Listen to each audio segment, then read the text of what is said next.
कर देगा। नजूमियों से उसने पूछ लिया, उसने कहा कि एक बच्चा पैदा होगा जो तेरी सल्तनत को तबाह करेगा। चाहिए तो ये था कि वो तौबा करता, लेकिन उसने क्या किया कि उसने बच्चों को कत्ल कराना शुरू किया।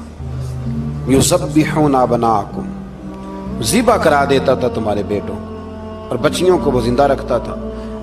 तो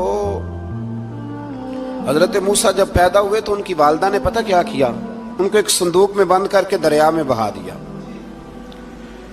अब दरिया में बहते जा रहे हैं तो माँ थी तो परेशान भी हो गई, उनकी हमशीरा को कहने लगी जरा ध्यान रखना किधर जाते हैं। हजरत मूसा अलैहिस्सलाम दरिया में बहते बहते ना फिरौन ने ना दरिया के किनारे मकान बनाया हुआ था। आपको पता है बादशाहों का ज़ौक होता है, आजकल हमारे जो हुक्मरान हैं उन्होंने उसका नाम फार्म हाउस रखा हुआ है, मेरा फार्म हाउस, और पुराने जमाने में लोग डेरा कहते थे। तो उसने भी इस तरह का फार्म हाउस बनाया हुआ था। वहां पे हजरत मूसा अलैहिस्सलाम तैरते हुए ताबूत के अंदर, संदूक के अंदर जा रहे हैं। फिरौन और उनकी बीवी हजरत आसिया बे औलाद थी, बड़ी तड़प थी बेटे की, वो भी वहां खड़ी थी। संदूक तैरता हुआ आया तो फिरौन ने कहा कि जाओ पकड़ के लाओ, देखो क्या है। जब वो लेके आए ना तो आपकी हमशीरा जो निगरानी कर रही थी परेशान हो गई कि ये तो उसके हाथ लग गए, ये तो अब मार डालेगा। लेकिन जब खूबसूरत और चमकता हुआ बच्चा देखा तो बीबी आसिया कहने लगी ये बनी इसराइल का है ही नहीं, ये तो पता नहीं कहां से बहता हुआ यहां आ गया है, तू ऐसे ही छोड़, ये पता नहीं कहां से, यार रख ना ले, रख ना ले। तो हजरत मूसा अलैहिस्सलाम वो कहने लगा नहीं उन्हीं के हैं, मूसा अलैहिस्सलाम उसी के हैं। तो आसिया कहने लगी तेरे तो सर पे ना बस भूत ही सवार हो गया, हर वक्त वही लोग तुझे याद रहते, ये पता नहीं कहां से बह के आया। अब रख लिया, मान गया फिरौन। आप फिरौन के घर में जो इसलिए बच्चे मरवा रहा था कि मेरी सल्तनत हजरत मूसा पैदा ना हो जाए, तो उसी के घर में परवरिश पाने लगे, उसी के घर में। अब औरतें मंगाई गई दूध पिलाने के लिए, तो हजरत मूसा अलैहिस्सलाम किसी बीबी का दूध नहीं पीते, तो आपकी हमशीरा ना वहीं दाएं बाएं घूमती रहती। तो कहने लगी जनाब आसिया से कि मैं एक बीबी को जानती हूँ, बड़ी साफ सुथरी है, मुझे उम्मीद है ये बच्चा उसका दूध पिएगा। तो फिरौन कहने लगा दौड़ के ला। तो अपनी वालदा को लेके आई तो हजरत मूसा ने फौरन दूध पीना शुरू कर दिया। फिरौन को फिर थोड़ा शक हुआ। एक रवायत यूं भी लिखी है बाज लोगों ने कि फिरौन एक दिन उठाया हुआ था हजरत मूसा की, अभी थोड़ी सी उम्र थी, तो आपने उसकी दाढ़ी पकड़ के तो एक घूंसा दे मारा। जलाली तो शुरू से है ना। तो कहने लगा आसिया तू मान ना मान, ये बच्चा वही है। तो हजरत बीबी आसिया कहने लगी कि तुझे गलत फहमी है, ये वो नहीं है। उसने कहा देखो ना, ये तू उठाती है तो प्यार करता है, और मेरे जब करीब आता है तो इसके लबो लहजे में मैं तलखी महसूस करता हूँ। उसने कहा बच्चों को क्या पता। खैर एक तरफ उसने खाने पीने की चीजें रख दी, एक तरफ अंगारे रख दिए। वो भी हजरत आसिया कहती हैं कि तुझे समझ आए बच्चे बच्चे होते हैं। हजरत मूसा बच्चे तो थे, पर थे तो अल्लाह के नबी ना, अल्लाह के नबी थे। जब उसने कहा ना ये बच्चे हैं, तो हजरत मूसा अलैहिस्सलाम बजाए अंगारों की तरफ जाने के, नबी थे, वो सीधे खाने पीने वाली चीजों की तरफ बढ़ने लगे। फिर उन कहने लगा आप बता। अल्लाह ताला ने हजरत जिब्रील को भेजा, उन्होंने कहा इधर नहीं जाना, आप उधर जाइए। तो आप आग की तरफ गए और एक कोयला उठा के जुबान पे रख लिया। तो आसिया कहने लगी समझ आई, बच्चे को क्या पता किधर जाना है किधर नहीं जाना, अगर वो इतना ही ख्याल होता, वही बच्चा होता तो आग। और बाद मुफस्सिरीन ने लिखा है ये जो हजरत मूसा दुआ मांगते थे ना, रब्बी शरह ली सदरी व यस्सिर ली अमरी, ये वो आग का अंगारा जब कोयला मुंह में रखा था ना, तो उसकी वजह से जुबान में कुछ लुकनत आ गई। तो आप दुआ करते थे कि या अल्लाह मेरी जुबान की वो बंद गिरा खोल दे, ताकि मैं खुल के फिरौन के सामने बात कर सकूं। वहीं हजरत मूसा पलने लगे, वहीं पले, वहीं जवान हुए, वहीं अल्लाह ने सारी दौलतें दी, बहन भी मिली, माँ भी मिली, और सारे अजीजों का प्यार भी मिला। उसी घर के अंदर अल्लाह ने परवरिश करके फिरौन के जुल्म से बनी इसराइल को निजात अता फरमाई। तो मूसा भी फिरौन के घर में पलने लगे, और जब जवान हो गए तो फिरौन के यहाँ जो जुल्म होता था हजरत मूसा उस पर बोल पड़ते थे, जलाल फरमाते। तो फिरौन फिर नाराज नाराज रहने लगा, यहां तक कि उसने आपको निकाल दिया, आप तशरीफ ले गए वहां से। तो حضرت موسیٰ ایک دن شام کے وقت دوبارہ آئے بستی میں، لوگ سوئے ہوئے تھے، تو دو آدمی، ایک بنی اسرائیل میں سے اور ایک فرعون کی اپنی قوم میں سے، وہ دونوں آپس میں جھگڑ رہے تھے۔ لیکن وہ جو حضرت موسیٰ کی بنی اسرائیل کی قوم کا شخص تھا، اس پر وہ قبطی، وہ جو فرعون کے قریبی لوگوں میں سے تھا، وہ ظلم کر رہا تھا اور بوجھ اٹھانے کی بات کر رہا تھا۔ اب اس نے حضرت موسیٰ کو پکارا کہ یہ دیکھے میرے ساتھ کس طرح کی بات کر رہا ہے، تو حضرت موسیٰ کا ارادہ بھی نہیں تھا، آپ نے بس اس کو سمجھایا، پر کچھ لوگوں کو سمجھ، تو حضرت موسیٰ نے پھر ایک مکہ مارا، ایک گھونسا مارا، صرف ایک ہی۔ یہ کئی تگڑے اور دلیر اس طرح کے بھی ہوتے ہیں کہ گھونسا ایک بھی برداشت نہیں کرتے، وہ ایک مارا، آدمی دھڑام سے زمین پہ گرا اور ماری گیا۔ حضرت موسیٰ کا ارادہ نہیں تھا لیکن وہ مر گیا۔ حضرت موسیٰ علیہ السلام نے اس بات پر اپنے رب سے استغفار بھی فرمائی، قرآن کہتا ہے کہ انہوں نے معافی چاہی کہ اللہ میرا ارادہ نہیں تھا۔ بہرحال اگلے دن نا حضرت موسیٰ دوبارہ آئے، وہ سنا کرتے تھے نا ہم کہ بیوقوف دوست سے عقل مند دشمن بہتر ہوتا ہے، وہ کم از کم دشمنی تو عقل مندی سے کرتا ہے نا، لیکن جو بیوقوف دوست ہو بیوقوفی۔ حضرت موسیٰ دوبارہ آئے تو وہ بنی اسرائیلی اگلے دن کسی اور سے جھگڑا کر رہا تھا، پھر اس نے مدد کے لیے پکارا تو حضرت موسیٰ کہنے لگے مجھے لگتا یہ ہے کہ تیری عادت ہے، تو خود بڑا جھگڑالو ہے، تو نے روز نیا جھگڑا شروع کیا ہوتا ہے۔ حضرت موسیٰ جب اس کی طرف بڑھے نہ ڈانٹنے کے لیے تو اس نے شور کرنا شروع کر دیا، کہنے لگتا ہے جس طرح آپ نے اسے کل قتل کیا تھا مجھے بھی قتل ہی کریں گے۔ یہ انسانوں کا مزاج ہے کہ آپ جب تک کسی کے طبیعت کے مطابق چلیں گے وہ راضی رہتا ہے، اور ذرا آپ اس کی طبیعت سے ہٹتے ہیں تو وہ شور کرتا ہے۔ اس نے کہا جی آپ مجھے بھی لگتا ہے ماریں گے۔ حضرت موسیٰ کلیم اللہ علیہ نبینا علیہ السلام کے بارے میں جب اس نے شور کیا تو بات پھر فرعون کے دربار تک گئی، وہ تو پہلے ہی بہانہ تلاش کر رہا تھا۔ اس نے کہا ڈھونڈو پکڑو اور معاذ اللہ شہید کریں گے۔ کسی نے آ کے خبر دی کہ آپ جہاں سے ہجرت کر جائیں، اس لیے کہ آپ کے لیے یہاں حالات درست، اور بھائی یہ چھوڑ دیا کریں بات کہ فلاں آدمی کے حق میں فلاں جگہ حالات کیسے خراب ہوئے، تو نبی کریم علیہ السلام مکہ چھوڑ کے کیوں آئے، حضرت موسیٰ علیہ السلام نے ہجرت کیوں فرمائی۔ یہ ایک ایسی عجیب بحث ہے جس کو لوگ بلا وجہ چھوڑ دیتے، بلا وجہ چھیڑ دیتے ہیں۔ اور بالخصوص ایک خاتون نے ایک دفعہ مجھے پیغام دیا تو میں بڑی اس کی بات سن کے مجھے عجیب لگا۔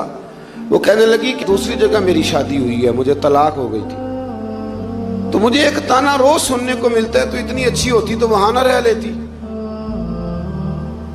تو بھئی یہ کوئی تانے والی بات ہے؟ کوئی ضروری ہے کہ بیوی غلط ہوتی ہے تو طلاق ہوتی ہے؟ اللہ کے محبوب علیہ السلام کی دو صاحبزادیوں کو ابو لہب کے دو بیٹوں نے طلاق بھیج دی تھی، کس کی غلطی تھی؟ تو آپ کیا کہہ سکتے ہیں یہاں کیوں طلاق؟ تو اتنی جلدی بات تھوڑی کر دیں گے آپ، تھوڑی احتیاط فرمائیں بولنے میں۔ تو حضرت موسیٰ علیہ السلام وہاں سے نکلے اور آپ مدین کی طرف چلے گئے۔ مدین وہ علاقہ تھا جہاں فرعون کی حکومت کوئی نہیں تھی۔ حضرت موسیٰ جیسے ہی وہاں پہنچے تو ان کے اندر ایک جذبہ تھا، ظلم ہوتا نہیں دیکھ سکتے۔ جب وہاں پہنچے تو انہوں نے دیکھا لوگ اپنے اپنے جانوروں کو گھاٹ پہ پانی پلا رہے ہیں، اور دو خواتین ہیں وہ بالکل پیچھے کھڑی ہیں۔ تو حضرت موسیٰ کلیم آگے بڑھ کے کہنے لگے تم کیوں نہیں پانی پلاتی؟ تو وہ کہنے لگی ہمارا بھائی کوئی نہیں، باپ ہمارا بوڑھا ہے۔ اللہ اکبر۔ مجبوری یہ ہے، ہم ہیں بھی پردہ دار گھرانے کی، مجبوری ہماری یہ ہے کہ جب تک یہ سارے لوگ پانی پلا نہیں لیں گے اتنی دیر تک ہماری باری نہیں آئے گی۔ تو حضرت موسیٰ کلیم اللہ علیہ السلام فرمانے لگے اچھا یہ بات ہے تو جانور مجھے دو۔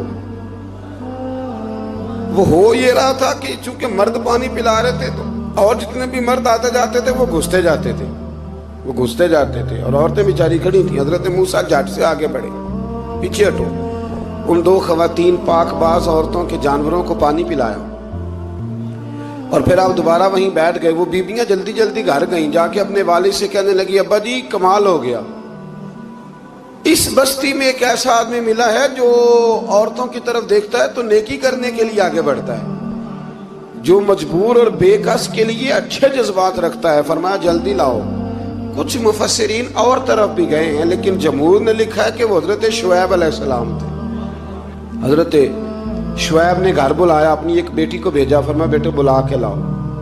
वो जब घर आए तो आप फरमाने लगे आप मेरे साथ उजरत तय कर लें, 8 साल या 10 साल आप मेरी बकरियों को चराएं, मेरे घर में रहें। और फिर फौरन ही फरमाने लगे अगर आप हमारे घर में रहेंगे, देखभाल करेंगे, तो मैं अपनी एक बेटी का निकाह भी आपके साथ कर दूंगा। तो 8 से 10 साल हजरत मूसा ने वहां क़याम फरमाया। और फिर जब आपका निकाह हो गया तो आप अपनी बीवी को लेके मिस्र की जानिब जा रहे थे, तो रास्ते में ना ठंड ज्यादा हो गई, तो अपनी ज़ौजा से कहने लगे वहां आग जल रही है, मैं तेरे लिए आग लेके आता हूं ताकि तू ताप सके, गर्मी हासिल कर सके। वहां गए तो दरख्त से आवाज आई, मूसा मैं तेरा रब हूं। दरख्त से आवाज आई, मूसा मैं तेरा रब हूं। और हजरत मूसा कलीमुल्लाह को वहां वही आनी शुरू हुई। वहां वही अल्लाह ताला ने उन्हें वो असा अता फरमाया जो फिर बाद में अज़दहा बनता था। रब करीम ने वहीं हजरत मूसा कलीम को वहीं यदे बैज़ा अता फरमाया। अपना हाथ गिरेबान में डाल के निकालते थे तो चांद और सूरज की तरह रोशनी दिया करता था। यदे बैज़ा लिए बैठे हैं अपनी। मैं कभी कभी कहा करता हूं कि मौला के देने के अंदाज बड़े अनोखे हैं। भाई यूसुफ को कुएं में फेंकते हैं तो अल्लाह मिस्र का हुक्मरान बना देता। तो फिर हजरत मूसा वहां से वापिस आए और आकर के आपने दोबारा वो सारा निज़ाम जिंदगी शुरू फरमाया। मूसा अलैहिस्सलाम ने उनको दावत हक दी और कहा कि मैं तुम्हारे पास वाज़े निशानियां लाया हूं, बनी इसराइल को मेरे साथ भेज दो। फिरौन ने मोजज़ात पेश करने के लिए कहा तो हजरत मूसा अलैहिस्सलाम ने अपना असा जमीन पे डाला, अपना असा, अपनी छड़ी, अपना डंडा जमीन पे डाला तो वो एक वाज़े अज़दहा बन गया। फिर हजरत सैयदना मूसा अलैहिस्सलाम ने अपना हाथ गिरेबान से निकाला तो वो देखने वालों के लिए रोशन हो गया, हाथ के अंदर नूर पैदा हो गया। यदे बैज़ा लिए बैठे हैं अपनी आस्तीनों में। फिरौन के सरदारों ने हक को कबूल करने की बजाय इसे जादू करार दे दिया और कहा कि ये तुम्हें अपने मुल्क से निकालना चाहता है। उन्होंने कहा इस मामले को जरा ढील दो और जादूगरों को जमा करो। जादूगर आए, उन्होंने फिरौन से कहा कि हम हजरत मूसा के मुकाबले में जादू तो दिखाएंगे माज़अल्लाह, लेकिन अगर हम गालिब आ गए तो फिर हमारा इनाम क्या होगा? सौदा पहले तय करना है, क्या इनाम मिलेगा? उसने कहा कि अगर तुम गालिब आ गए तो मैं तुम्हें अपना करीबी बना लूंगा।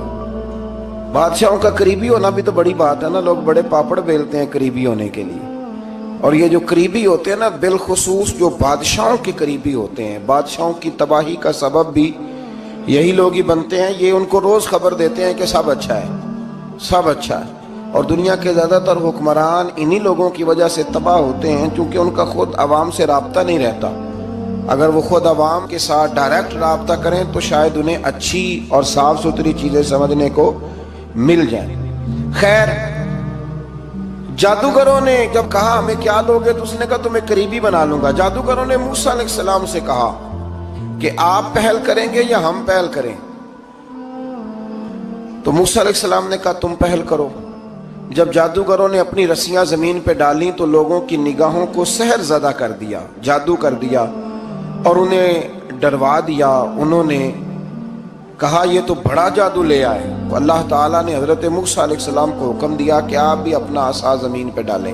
उनकी रस्सियां सांप बन गई थी ना, दरअसल वो सांप बनी नहीं थी, लोगों की आंखों पर जादू हो गया था, उन्हें सांप नजर आ रहा था। फरमाया आप भी अपना असा जमीन पे डालें। वो असा सांप बना और जादूगरों की सारी चीजों को निगल ही गया। उनकी बहुत सारी रस्सियां सांप बनी थी, इनका एक ही असा सांप बना और सबको निगल गया। इस तरह के मोजज़े की हकानियत और जादूगरों का बुतलान साबित हुआ और फिरौनी रुसवा हो गए। जादूगर सजदे में गिर गए और अल्लाह पर ईमान ले आए। फिरौन ने उन्हें धमकी दी कि तुम मेरी इजाजत के बगैर ईमान ले आए हो, मैं तुम्हारे हाथ और पांव मुखालिफ सिमत से काट दूंगा, यानी उल्टा हाथ काट दूंगा, सीधा पैर काट दूंगा। मेरी बगैर इजाजत ईमान ले आए हो और तुम्हें सूली पे भी चढ़वा दूंगा।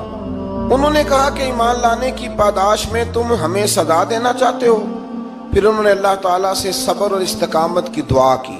इसके बाद फिरौन ने बनी इसराइल के बेटों को कत्ल करने की और बेटियों को जिंदा छोड़ने का हुक्म दे दिया। موسیٰ علیہ السلام نے قوم کو صبر کی تلقین کی اور کہا کہ نیک انجام اہل تقوی کے لیے. یہاں ایک لطیف بات ہمارے صوفیاء نے بھی لکھی ہے. صوفیاء کہتے ہیں کہ فرعون نے کلمہ نہیں پڑھا پر جادوگر کلمہ پڑھ گئے. وہ کس طرح کلمہ پڑھ گئے؟ تو کہنے لگے دراصل انہوں نے آتے ہی حضرت موسیٰ کا ادب بڑا کیا تھا. جادوگر حضرت موسیٰ کے مقابلے میں آ کے بھی ان سے کہتے ہیں کہ رسیاں آپ پہلے ڈالیں گے کہ ہم ڈالیں؟ آپ اصحاب پہلے رکھیں گے کہ ہم رکھیں؟ تو اتنا سا ادب کیا تو رب کریم نے فرمایا جو نبی کا ادب کرے وہ بے ایمان نہیں رہ سکتا. جو نبی کا ادب کرے وہ بے ایمان نہیں رہ سکتا، اور جو نبی کی بے ادبی کرے وہ ایماندار نہیں رہ سکتا. ختم ہو گئی بات. یہاں ہمارے صوفیاء نے یہ بات لکھی ہے کہ چونکہ انہوں نے آتے ہی کہا تھا کہ آپ پہلے ڈالیں گے یا ہم پہلے ڈالیں، تو حضرت موسیٰ سے انہوں نے پوچھ لیا. نبی کے پوچھے بغیر پہل نہیں کی تو اللہ نے انہیں ایمان کی دولت عطا کر. اللہ تعالیٰ نے فرعونیوں پر قحط سالی کا عذاب نازل کیا. فرعونیوں کا طریقہ یہ تھا کہ اچھائی کو اپنا کمال گردانتے تھے، کہتے تھے یہ ہماری طرف سے، اور برائی کو معاذ اللہ بدشگونی کے طور پر موسیٰ علیہ السلام کی طرف منسوب کرتے تھے. کہتے تھے معاذ اللہ آپ کی وجہ سے یہ سارا کچھ ہو رہا ہے. ہوتے نا، نہیں کہتے ہیں جب سے میں وہاں گیا ہوں تب سے. ہمارے بزرگ ایک لطیفہ بھی سنایا کرتے تھے کہ کسی زمیندار نے نماز پڑھنی شروع کی تھی تو اس کے جانور مرنے شروع ہو گئے. اب لوگ سمجھتے ہیں کہ معاذ اللہ شاید یہ کسی بزرگ کے سبب سے ایسا ہے، حالانکہ یہ تو اللہ کی طرف سے آزمائش ہوتی ہے، اس کی حکمتیں ہوتی ہیں. اللہ تبارک و تعالیٰ نے ان پر عذاب کیا نازل کیا. آیت نمبر 130 اور 143 کا بھی آپ سورہ اعراف کی پڑھیں تو اللہ تعالیٰ نے ان پر ٹڈیوں کا، جموں کا، مینڈکوں کا اور خون کا عذاب نازل کیا. یہ کس قسم کا عذاب ہے؟ جمعے پڑ گئے، ٹڈیاں آ گئیں، یہ اللہ نے عذاب نازل کیا. جب وہ عذاب میں مبتلا ہوئے تو موسیٰ علیہ السلام سے کہا کہ آپ اللہ سے دعا کریں کہ ہم سے یہ عذاب ٹل جائے. اگر ایسا ہوا تو ہم ایمان لے آئیں گے، بنی اسرائیل کو بھی آزاد کر دیں گے. لیکن موسیٰ علیہ السلام کی دعا کے نتیجے میں جب عذاب ٹل جانے کے بعد فرعونی پھر اپنے وعدے سے پھر گئے. بنو قریظہ والوں نے بھی کئی دفعہ حضور سے وعدے کیے پر اپنے وعدوں پر قائم. ایک بات آپ سے یہاں روک کے عرض کر دوں، ہم بھی کئی دفعہ کہتے ہیں ذرا بریک کبھی گاڑی کی نہیں نہ لگتی تو ہم ارادہ کرتے ہیں کہ آج سے ہی نماز شروع کر دینی. ذرا طبیعت زیادہ لیل ہوتی ہے تو ارادہ کرتے ہیں نا کہ بھائی آج کے بعد ہم نے نیک، پھر کیا ہوتا ہے شفا ہو گئی تو چھٹی ہو گئی. یہ طریقہ درست نہیں. یہ تو کفار کا طریقہ بیان کیا نا قرآن پاک نے. یہاں فرمایا جب اللہ تبارک و تعالیٰ نے انہیں نجات دے دی تو اپنے وعدے سے مکر گئے. تو پھر اللہ تبارک و تعالیٰ نے بنی اسرائیل کو سمندر پار کر کے ایسی قوم کے پاس پہنچا دیا جو بتوں کی پرستش کرتی تھی. وہ تو بچ گئے لیکن فرعونی سارے دریا کے اندر غرق ہو گئے. حضرت موسیٰ علیہ السلام سے کہنے لگے کہ ہمارے لیے بھی یہ خدا بنا دیجئے. حضرت موسیٰ علیہ السلام نے فرمایا بت پرستی کرنے والے جاہل ہیں. یہ بت پرست قوم کے پاس جب گئے نا بنی اسرائیل والے بت پوجتے ہوئے دیکھا تو کہنے لگے ہمارے لیے بھی سامنے بنا کے رکھ دو.